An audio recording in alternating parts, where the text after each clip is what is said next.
Dan Wilson joins us from Los Angeles. Dan, so good to see you again. Nice to see you too. We go way back together. It's so great that Semisonic is back after a almost 2 decade uh, little break he took there. Yeah, But, yeah. you know, I'm happy to say I was around in 1998 and might have played a very tiny part in the success of your massive hit, Closing Time. And in particular, I was working at WHFS in Washington at the Yep. time, and you guys played the HF Festival at RFK Stadium. And later on, your drummer, Jake Schlichter, went on to write a book called So You Want to Be a Rock and Roll Star. And Yeah. when I read it, it was really thrilling to read the passage about that moment because there were 55,000 people and you guys were on fairly early, if I recall. It was like Yeah. 12:30, 1 o'clock in the afternoon. Yeah. And the place was packed and Yeah. every single person sang every word to Closing Time. And it was a moment. The place just erupted, and we didn't expect it. We didn't really know what to expect, but we didn't know that that was what was going to happen. That all those people would sing along, and we were all kind of stunned. I really feel like there was like this when everyone started singing, there was this like warm breeze of people's voices coming towards us during the show. It was because we'd never been in the on the receiving end of a giant audience at that point, and it was probably 10 times as many people as we'd ever played to. It was one of those rare goosebump moments. I can only Yeah, imagine what must have been like for you. But yeah, when you look back to that moment in time, feeling strangely fine, yeah. had been out, and were you starting to think maybe this is a big hit, Closing Time? I think I kept getting like these. I kept having conversations with people from the label, like Nancy Levin, who was our head of radio promo at the time. She would say, "So are you excited?" And I'd be like, "No, why?" And she goes, basically, she couldn't believe that I couldn't feel it coming. She'd go, "Because this thing is going to be huge," and I'd say, "How do you know that?" And she'd just go, like you're hopeless. But to her, it was very, very obvious, and to a couple other people, it was very obvious. But to us in the band, we were just sort of like we were so habitually in that DIY mode. We had made the record in Minneapolis with a great producer, Nick Launay, but in a studio that had recently been built by a friend of ours. It wasn't Sound City or Electric Lady or some real deal. It was a brand new studio that a friend had a dream to build, and we kept that whole do-it-yourself ethic and like driving around in a van kind of approach. That was still kind of where we were at, and so the idea of having a massive hit was sort of a fairy tale. We didn't really know what to think of that, any of it. So If I'm not mistaken, I think you had a newborn daughter around that time, who I'm guessing is college age now. yeah, she Coco, was is it? yeah, Coco. Coco was born during the making of Feeling Strangely Fine. She spent her first 11 months in the hospital. She had a lot of serious medical problems, and when she um, when she was discharged from the hospital and sent home, she had a tracheostomy and a ventilator, and it was a lot of machinery, and it was crazy. But when she was discharged, the same day was MCA Records release day for Closing Time. Wow. So the single came out on the day we took Coco home, and the ambulance driver turned around to me and said, "Hey, are I was riding in the ambulance with her and the nurse. Are you are you Dan from Semisonic?" And I said, "Yeah." He goes, "Yeah, because I just heard your great new song on the radio, the one that goes, 'Take me home, take me home.'" And I was like, "Oh my God, you can't plan this kind of crazy event. It was all kind of connected." That's an omen right there. Yeah, yeah, So yeah. Dan, shortly after that, you, I don't know if you broke up the band. Semisonic ceased to exist, and there was this long hiatus. So first, why, I guess, did the band break up? Yeah. What Well, if, we never exactly broke up. Like we didn't have any kind of big blow up. We didn't have a big fight.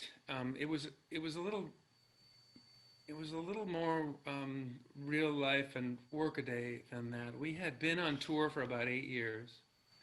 Lots of time spent away from home. going back to I had Shakespeare days? Trip Shakespeare before then, like 7 years of Trip Shakespeare, and then like seven, so years of Semisonic shows. This is like, yeah, 2000 or so. Um, and my family beckoned, and I really felt like I had to learn how to stay home more and not be on tour 200 nights of the year. But you And never so, stopped making music, and you paid the bills, yeah, presumably, by continuing to write songs and collaborating with other artists like yeah, Adele or the Dixie Chicks or yeah. Halsey. Um, so interestingly, there was a moment in time, I think, when you had been asked to write some music for Oasis, and this is what led to the Semisonic reunion. To some degree, I think the guys and I, John from Semisonic, basically asked me every 2 years, "Do I have any new songs that sound like us?" And I would say, "No, I tried, over the summer or whatever. I would try, like I would try to write a Semisonic song, and it didn't work." And in 2017, I had this great meeting with Liam Gallagher, ex of Oasis. It seems forever, but um, Now, you guys toured with Oasis for a bit, didn't we you? did some festival shows with them in the UK, and we had some. I don't know. You couldn't call them conversations. I had some what you would have to call run-ins with Liam. So here's Liam and I hanging out in 2017 years later, and we're talking about maybe making some songs. And he was so inspiring, and I admire him so much. And over the next kind of week, I wrote several ideas. Like I wrote like 5 ideas that I thought, okay, Liam Gallagher and I could write this, and he could put it on one of his solo records. That could be cool. I sent the ideas to Liam, and basically he wrote back and said, "Oh, sorry, the record's done. Maybe next time around. See you again." And I really turned it around quickly, but I guess he didn't realize that he was really mostly done. But we had a good, inspiring conversation. And then when I listened to those songs again, I was like, shoot, these don't sound like really, really very much like Liam Gallagher. They sound like Semisonic. And it kind of opened the door for me. I ended up writing another like 10 or 12 songs, and that's the resulting EP. And there's probably, of those maybe 15 songs I did, there's probably 5 more that are pretty awesome. The first time I heard "You're Not Alone," it was like, yes, Semisonic is back.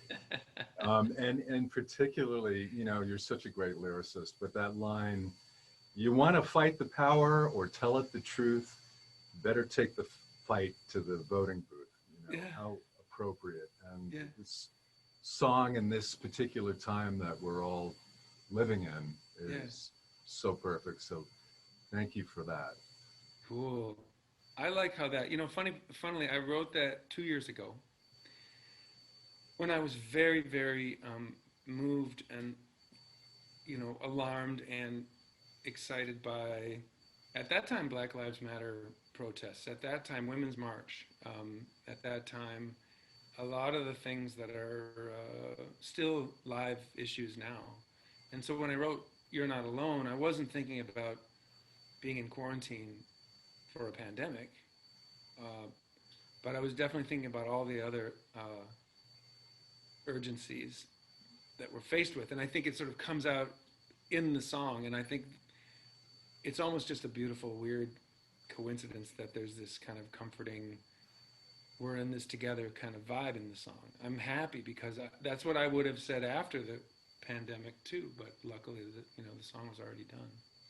So do you feel rejuvenated, Dan? Is there going to be more music, do you think, coming from Semisonic? Yeah, yeah. I mean, we had such a good time recording. We we kind of fell back into it's sort of like old family or old friends. Your dysfunctions kind of resume as they wherever you left off, and so we fell into like some of our funny, quirky dysfunctions right away, but none of them were alarming or terrible. They were all like, oh yeah, this is that thing we used to always do. It was sort of like a family reunion, and we also none of it distracted from the music. I think we were just so we did a few takes of the first couple songs, and when we first did a playback with our engineer John Sinclair, he did a real quick rough mix of it, and we did a playback. And I know the guys like I know Jacob was just like beating himself up about the drum take, you know, and I know John was like, "Is this cool? Is it good enough? Like whatever." But honestly, I was just thinking, "Oh, it sounds like us, and we're going to be able to do this. This is going to work." And I sort of never lost that feeling. I'm just like, "Oh yeah, we're still us," you know, and we just do what we do, and hope people like it because it's what it is, you know. Presumably, pre-pandemic, I would guess there were plans afoot for some live shows. Oh yeah, we had not a ton of this year, but quite a bit of this year was already kind of going to be. We had a trip to the UK and a whole bunch of shows there set up. We we were going to hit all the our stomping grounds of the US. So all this has been sort of like I guess pushed forward a year. I don't know how that works really. Pushed forward 18 months perhaps. I'm not sure, but we'll do it. But I might have to just write some more songs. One thing I wanted to ask you, having seen your performance on CBS Saturday Morning, Yeah. and I'm sure you've done this before, you're in LA, the other guys are still in Minneapolis, or? Jacob's in New York. Okay. John is in Minneapolis, and I'm in LA. And so you perform remotely. And how did, for the layman, Dan, how does that work? Uh, well, the way we did it, I guess you wouldn't always do it the same way, but the way we did it, we realized that we weren't going to be able to synchronize over this much distance. So I played the songs uh, on electric guitar, and I mic'd the electric guitar, and I sang at the same time. So I just sang the busker version of the song with a really loud guitar, and then I sent that to Jake in New York, and he watched it and listened to it and drummed along. And because they had to be a continuous take, it wasn't like we really could do it. It saved us in a way from doing a lot of fixing because the TV needs it to be like you need to be able to watch the whole thing and it doesn't have any patches or strange discontinuities or whatever. So Jake had to, I think with each song he probably did 3 or 4 tries, maybe 3, because also there was 4 songs, so he had to kind of nail it all in one day. And then we sent that duo recording to John in Minneapolis, and he played the bass. It's a little bit strange, but it's fun because, for me anyway, I like the outcome, and it sounds raw like a live band, and it really sounds like us. I thought it translated amazingly well. And, Thank you. there's so many artists doing things like this now. And Yeah. sometimes it works. Yeah. And sometimes not so much, but your performance is great. When I first saw it, I thought, oh, it's Dan solo. But no, then later the guys kick in and it was Yeah. really great. It was the sort of next best thing and kind of thrilling. Well, I appreciate your time so much. It's really great to see you again. And it wouldn't Bob, thank be you. complete without some interesting background activity there. Oh yeah, that's my daughter Coco just checking out. But I think she has. I think I don't know. Maybe I owe her lunch or something like that. Hi, Coco. So as we close, Dan, I was wondering, we're going to try and do a little live stream for our holiday show, the R&R Snowball this year. And I would like to extend an invitation Ooh. to Semisonic to, if you'd be up for it, we would really love to have you be a part of it. That sounds great. And now that we sort of know how to do it, it sounds cool to me. Yeah. Okay, there's one thing we have to work on and include, though. Okay. That would be the patented Dan Wilson, swinging hip move. I promise I'll do a lot of yoga between now and then, and it'll all be back. So great to see you again, and it's great to have Semisonic back again. Congratulations on the success, and what you guys have accomplished is pretty rare to I take mean, that much time off. And it feels great, and we had always thought we had a plan. You know, we had always thought, oh, this is going to happen, and partly maybe partly we believed, partly we didn't. So now that it's happening and the radio's playing the song, it's almost like we can admit that we're surprised that it worked. You know, I'm happy that it worked out, and I love these guys. I really do. We're friends. yeah, we love you too. Cool, Thank you Bob. so much, Thank you. and we'll be in touch before Yeah, December. Okay. I love your plan. I love it. Okay. Dan Wilson, Semisonic. Thank you. Peace.